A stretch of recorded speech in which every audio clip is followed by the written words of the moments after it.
Saya, Lucy Dahlia Aulina Sukmawati, akan menjelaskan tentang instrumen pasar modal. Instrumen pasar modal pada prinsipnya adalah semua surat-surat berharga atau efek yang umum diperjualbelikan melalui pasar modal. Sifat efek yang diperdagangkan di pasar modal atau bursa efek biasanya berjangka waktu panjang. Pasar modal secara umum menjalankan fungsi ekonomi dan fungsi keuangan secara simultan. Secara resmi, pasar modal syariah diluncurkan pada tahun 2003. Namun, instrumen pasar modal syariah telah hadir di Indonesia sejak tahun 1997. Di instrumen pasar modal terdapat saham, suku, reksadana, efek beragun-beragun syariah. Yang pertama, saham. Saham adalah surat bukti atau tanda kepemilikan bagian modal pada suatu perusahaan. Keuntungan yang diperoleh dari saham dikenal dengan nama dividen. Pembagian dividen ditetapkan pada penutupan laporan keuangan berdasarkan RUPS. Ditentukan berapa dividen yang dibagi dan laba ditahan. Di dalam saham syariah, aktivitas perdagangan saham di pasar sekunder, pemegang saham dimungkinkan memperoleh capital gain, yaitu selisih antara harga beli dengan saham. Tetapi pemegang saham harus siap menghadapi capital loss, yaitu kebalikan dari capital gain serta risiko likuiditas. Di dalam saham ada beberapa keuntungan, diantaranya dividen, right, capital gain. Dividen merupakan keuntungan yang dibagikan dari laba yang dihasilkan emiten, baik dibayarkan secara tunai maupun bentuk saham. Yang kedua, right, merupakan hak untuk memesan efek lebih dahulu yang diberikan oleh emiten. Yang ketiga, capital gain merupakan keuntungan yang diperoleh dari jual beli saham di pasar modal. Sedangkan saham syariah adalah sertifikat yang menunjukkan bukti kepemilikan suatu perusahaan yang diterbitkan oleh emiten yang kegiatan usaha maupun cara pengelolaannya tidak bertentangan dengan prinsip-prinsip syariah. Penyertaan modal dalam bentuk saham yang dilakukan pada suatu perusahaan yang kegiatan usahanya yang tidak bertentangan dengan prinsip syariah yang dilakukan berdasarkan akad musyarakah dan mudharabah. Selanjutnya akan dijelaskan oleh Mbak Wilda. Assalamualaikum warahmatullahi wabarakatuh. Perkenalkan, nama saya Wilda Sania Rizky, NIM terakhir 155. Saya akan melanjutkan penjelasan tentang dasar hukum saham syariah. Di Indonesia sendiri, Dewan Syariah Nasional Indonesia telah memutuskan akan diperbolehkannya jual beli saham di dalam Fatwa MUI nomor 40 tahun 2003. Dalam perkembangannya, mulai tahun 2007, Bapepam, Lembaga Keuangan, sudah mengeluarkan daftar efek Islam yang berisi perusahaan-perusahaan yang sahamnya sesuai dengan ketentuan Islam, berdasarkan keputusan Ketua Badan Pengawas Pasar Modal Lembaga Keuangan. Dan dikeluarkan surat keputusannya nomor 325 tahun 2007 yang berisi daftar efek Islam yang disahkan pada tanggal 12 September 2007. Di sana terdapat 174 saham Islam. Selanjutnya yaitu ada penggolongan dari saham syariah. Penggolongan dari saham syariah ini ditinjau dari beberapa segi. Yang pertama yaitu dari segi bentuknya. Saham ini dikategorikan atas yang pertama, yaitu saham atas nama atau dengan nama lain nominal shares. Saham ini adalah saham yang menyebutkan nama pemiliknya.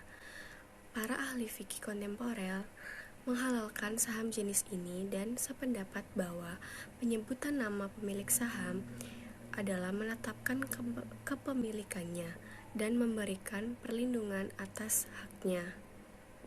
Selanjutnya yang kedua ada saham atas unjuk atau bearer shares, yaitu saham yang tidak menyebutkan nama pemiliknya.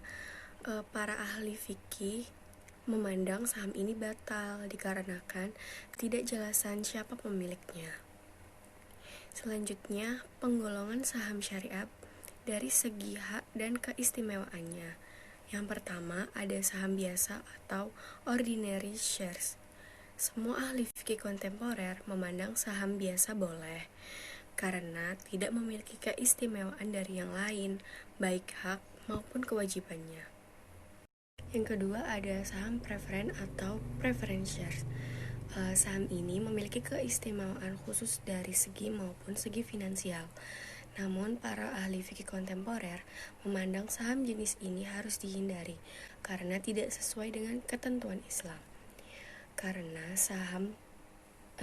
pemilik saham ini mempunyai hak mendapatkan bagian dari kelebihan yang dapat dibagikan sebelum dibagikan kepada pemilik saham lain.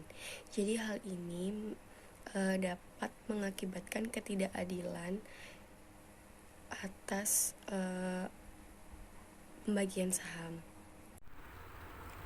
Assalamualaikum warahmatullahi wabarakatuh. Saya Ika Nendi Febrianti, NIM 026.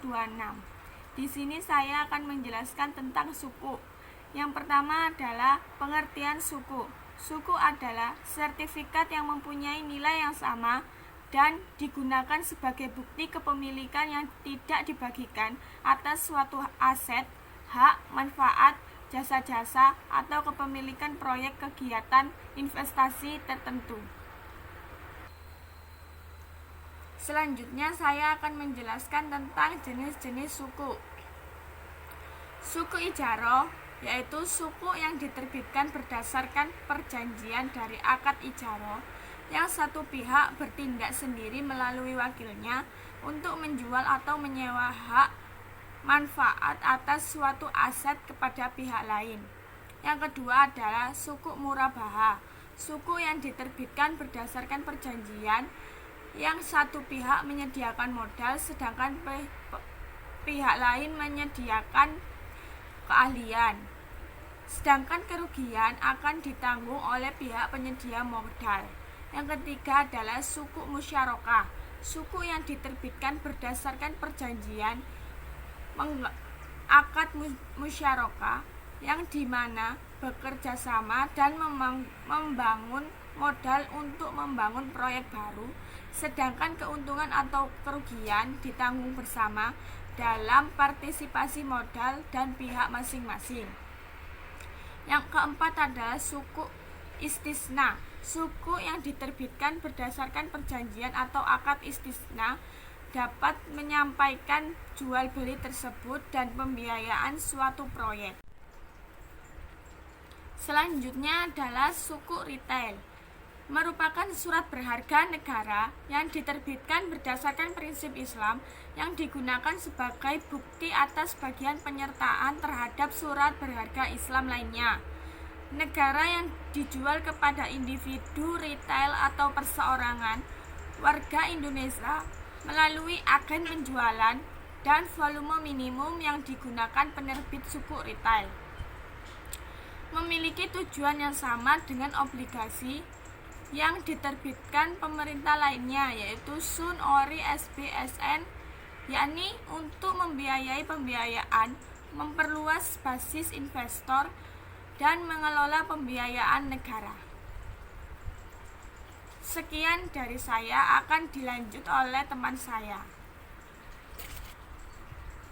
Reksadana syariah adalah reksadana yang beroperasi menurut ketentuan dan prinsip-prinsip syariah Islam, baik dalam bentuk akad antara pemodal sebagai pemilik atau sohibul mal dengan manajer investasi sebagai wakil sohibul mal, maupun antara manajer investasi sebagai wakil sohibul mal dengan pengguna investasi. Mekanisme operasional reksadana Islam terdiri dari wakalah antara manajemen investasi dan modal serta mendorong nisbah antara manajer investasi dengan pengguna investasi. Karakteristik mudharabah adalah sebagai berikut. Pembagian keuntungan antara pemodal yang diwakili oleh manajer investasi dan pengguna investasi berdasarkan pada proporsi yang ditentukan dalam akad yang telah ditentukan bersama dan tidak ada jaminan atas investasi tertentu kepada si pemodal. Yang kedua, pemodal menanggung resiko sebesar dana yang telah diberikan. Yang ketiga, manajer investasi sebagai wakil pemodal tidak menanggung resiko kerugian atas investasi yang dilakukan sepanjang bukan karena kelalaian. Ini terdapat beberapa keuntungan dalam menginvestasikan melalui reksadana. Yang pertama, tingkat likuiditas yang baik. Yang dimaksud dengan likuiditas di sini adalah kemampuan untuk mengelola uang masuk dan keluar dari reksadana. Dalam hal ini, yang paling sesuai adalah reksadana untuk saham-saham yang telah dicatatkan di bursa di mana transaksi terjadi di setiap hari, tidak seperti deposito berjangka atau sertifikat deposito periode tertentu. Yang kedua, manajer operasional. Reksadana dikelola oleh manajer investasi yang handal. Ia mencari peluang investasi yang paling baik untuk reksadana tersebut. Pada prinsipnya, manajer investasi bekerja keras untuk meneliti ribuan peluang investasi bagi pemegang saham atau unit reksadana. Yang ketiga, ada biaya rendah. Karena reksadana merupakan kumpulan dana dari banyak investor, sehingga besarnya kemampuan melakukan investasi akan menghasilkan biaya transaksi yang murah. Di samping keuntungan-keuntungan yang didapat, terdapat juga beberapa resiko dalam melakukan investasi melalui reksadana. Yang pertama, resiko perubahan kondisi ekonomi dan politik. Sistem ekonomi terbuka yang diatur oleh Indonesia sangat rentan terhadap perubahan ekonomi internasional. Perubahan kondisi perekonomian dan politik di dalam maupun di luar negeri atau peraturan khususnya di bidang pasar uang dan pasar modal merupakan faktor yang dapat mempengaruhi kinerja perusahaan di Indonesia, termasuk perusahaan-perusahaan yang tercatat di Bursa Efek di Indonesia yang secara tidak langsung akan mempengaruhi kinerja portofolio reksadana. Yang kedua, resiko berkurangnya nilai unit penyertaan. Nilai unit penyertaan reksadana dapat berproduksi akibat kenaikan atau penurunan nilai aktiva bersih reksadana. Ketiga, resiko prestasi oleh pihak-pihak terkait peristiwa ini dapat terjadi apabila rekan usaha manajer investasi gagal memenuhi kewajibannya. Rekan usaha dapat termasuk tetapi tidak terbatas pada emiten, pialang, bank kustodian, dan agen penjual. Yang keempat, resiko likuiditas. Titik penjualan kembali atau pelunasan tergantung kepada likuiditas dari portofolio atau kemampuan dari manajer investasi untuk membeli kembali atau melunasi dengan menyediakan uang tunai. Assalamualaikum warahmatullahi wabarakatuh. Di sini saya akan menjelaskan tentang efek berakun syariah. Pengertiannya sendiri yaitu efek yang diterbitkan oleh kontrak investasi kolektif EBA syariah yang portofolionya terdiri dari aset keuangan berupa tagihan yang timbul dari surat berharga komersial, tagihan yang timbul di kemudian hari, jual beli pemilik aset fisik oleh lembaga keuangan, efek bersifat investasi yang dijamin pemerintah, serta sarana peningkatan investasi arus kas dan keuangan setara yang sesuai dengan prinsip syariah. Yang kedua, ketentuan melakukan penawaran umum di efek berakun syariah. Yang pertama, mengikuti ketentuan umum pengajuan pernyataan pendaftaran, peraturan pernyataan pendaftaran dalam rangka penawaran umum efek berakun syariah atau aset backed securities, serta ketentuan tentang penawaran umum yang terkait lainnya. Yang kedua, mencantumkan ketentuan dalam kontrak investasi kolektif efek berakun syariah atau KIK EBA syariah dan informasi tambahan dalam prospektus hal-hal sebagai berikut. Yang pertama, bahwa aset yang menjadi portofolio EBA syariah tidak bertentangan dengan prinsip-prinsip syariah. Yang kedua, wakil manajer investasi yang melaksanakan pengelolaan EBA syariah sendiri bertanggung jawab atas pelaksanaan kegiatan kustodian pada bank kustodian, mengerti kegiatan yang bertentangan dengan prinsip-prinsip syariah di pasar modal. Yang ketiga, kata syariah pada nama EBA yang diterbitkan. Yang keempat, mekanisme pembersihan portofolio mekanisme pembersihan portofolio dan dana EBA syariah dari unsur-unsur yang bertentangan dengan prinsip-prinsip syariah di pasar modal. Yang kelima, bahwa pengelolaan dana EBA syariah dilarang bertentangan dengan prinsip-prinsip syariah di pasar modal. Yang keenam, akad syariah dan skema transaksi syariah yang digunakan dengan penerbitan efek. Yang ketujuh, ringkasan akad syariah yang dilakukan oleh para pihak. Yang ke-8, besarnya nisbah pembayaran bagi hasil, margin atau fee, dan rencana jadwal dan tata cara pembagian dan pembayaran bagi hasil, margin atau fee. Terima kasih.